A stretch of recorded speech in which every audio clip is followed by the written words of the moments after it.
नमस्कार जुहार मु गगन कुमार आपण को स्वागत जनाऊँगी जनता एक्सप्रेस आज खबर।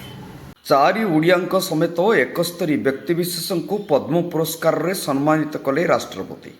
राष्ट्रपति द्रौपदी मुर्मू गतकाली पद्म पुरस्कार विजेता मानक पुरस्कार प्रदान करिसेंती। चारि ओडियांक समेत मोट 71 जन को पद्म पुरस्कार प्रदान करा जायछि।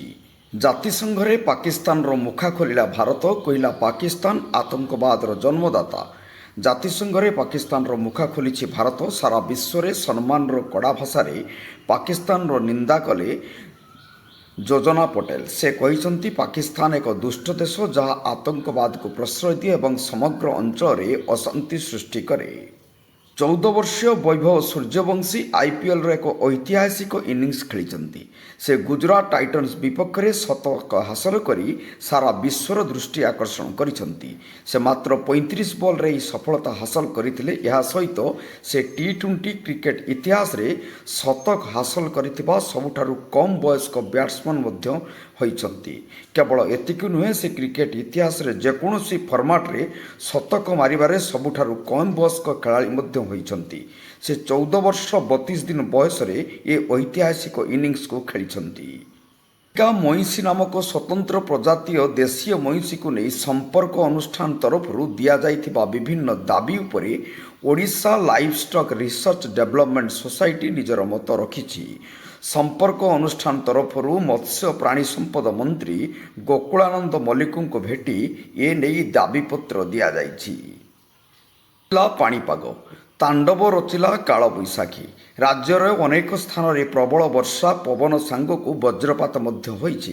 काल बैशाखी पर केउटी गछ भांगिछि तो केउटी विद्युत खुंट उपुड़ी पड़िथिबार दृश्य देखा मिली। राजधानी भुवनेश्वर में 40 ରୁ 50 किलोमीटर बेगरे पवन बहिबा सह प्रबल वर्षा मध्य होइछि। गुरुत्वपूर्ण प्रजनन ऋतु जोगु मे 21 रु जुलाई 31 पर्यंत केन्द्रापड़ा जिलार थिबा भितरकनिका जातीय उद्यान पर्यटकों पाई बंद रहिबो। सोमवार दिन सहकारी मुख्य वन संरक्षक मानस दास ए नहीं सूचना प्रदान करिसेंती। ओडिया चलचित्र इतिहास रे आज एक गुरुत्वपूर्ण दिन। 1936 मसीहा आज दिन में प्रथम ओडिया चलचित्र सीता विवाह मुक्ति लाभ करिथिला। सेबेठु आज जाए ओडिया चलचित्र नूतन प्रयुक्ति कहानी विविधता और वैश्विक परिचय सहित आगक बढ़ुछि। एडवोकेट एकाडेमी 15 कोटी टंकार वृद्धि हेब आईनजीवी कल्याण पांठी।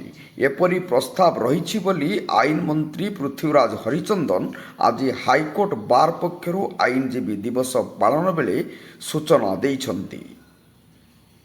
भुवनेश्वर रेलवे स्टेशन रे आरपीएफ पक्षर फ्लैग मार्च संदिग्ध व्यक्ति किंबा जिनिस देखिबा मात्रे जणाइबाकू दिया जाइछि परामर्श।